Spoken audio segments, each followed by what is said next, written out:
asociada desde los últimos 6 meses con las condiciones económicas que plantea el programa del gobierno. Pero más allá de esto, hay que definir los números de la pobreza y quienes más lo sufren son los niños.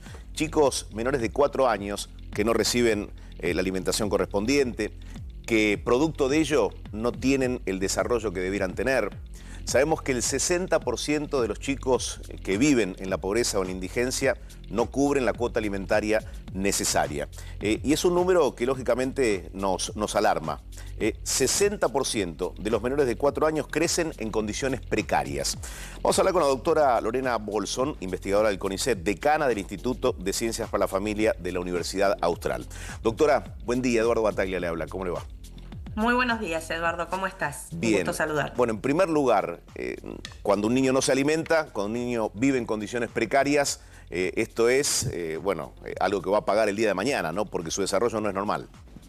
Exacto. Lo que, digamos, nosotros tenemos que tener en cuenta que justamente en los primeros años de vida, que es la etapa más crucial en la vida de un ser humano, es porque ahí justamente se desarrollan las bases de todo su sistema, ¿no? Su desarrollo cerebral, físico, cognitivo, el lenguaje, las habilidades socioemocionales. Por eso es tan importante en qué contexto y de qué forma se va desarrollando un niño. Pensemos que en los primeros 3 años de vida el 80% de su cerebro se termina de estructurar y en los 5 años ya tenemos el 90% de la estructuración de su cerebro, ¿sí? Por eso el hogar, el contexto de la comunidad, el hábitat donde él se va a desarrollar juega un papel crucial para ese desarrollo en ese momento, pero también para que a futuro ese chico pueda desenvolverse normalmente, adquirir las herramientas en educación, luego conseguir un trabajo, ¿sí? Entonces, por eso es tan importante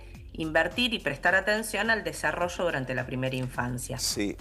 Doctora, ¿qué tan importante es el vínculo, por ejemplo, con una escuela? Porque muchos de esos chicos no van a los 4 años o a los 5 o antes, no tienen ningún vínculo con maestras, por ejemplo, que pueden llegar a alertar sobre algún déficit en particular, ¿no? En cuanto a ese desarrollo. Claro, bueno, nosotros el estudio... Primero debo advertir que yo no soy investigadora de CONICET, sí quien hizo el estudio, que es María Sol González. Bien. Yo dirijo la investigación y justamente lo que María Sol relevaba, entre otros aspectos de salud, hábitat y demás, es el tema de la educación, porque hoy casi 34% de los niños no asisten a lo que sería el jardín de infantes, ¿sí? o la etapa preescolar. Esto es grave, digamos, porque pensemos de que la ley de educación hoy justamente concibe y asegura el derecho de los niños para que puedan acceder ya desde los 45 días hasta los 5 años, lo establece la educación inicial como obligatoria. Lo que pasa es que un tercio por lo menos de nuestros chicos no están yendo a la escuela. Esto se debe a distintos factores. En general suele pasar de que no le dan la importancia que tiene a esta primera instancia educativa y de alguna manera van como esperando a que vaya un poco más tarde a la escuela. Pero la realidad es que en esta primera etapa se adquieren cierto desarrollo, se va desarrollando el vocabulario, el habla, estar en contacto con docentes, como bien vos decías, Eduardo, para ir adquiriendo las partes de socialización, ir adquiriendo las primeras herramientas, son muy importantes en esta primera instancia. Entonces, sí. Esto por un lado. Por otro lado, también hay que tener en cuenta que en cuestiones económicas también hay familias que tal vez no pueden sostener la regularidad a pesar de que los inscriben a los chicos, ¿no?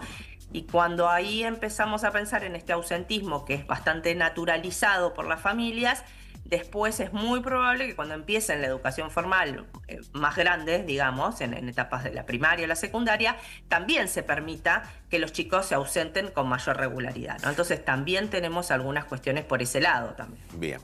Doctora Bolson, gracias por haber hablado con nosotros.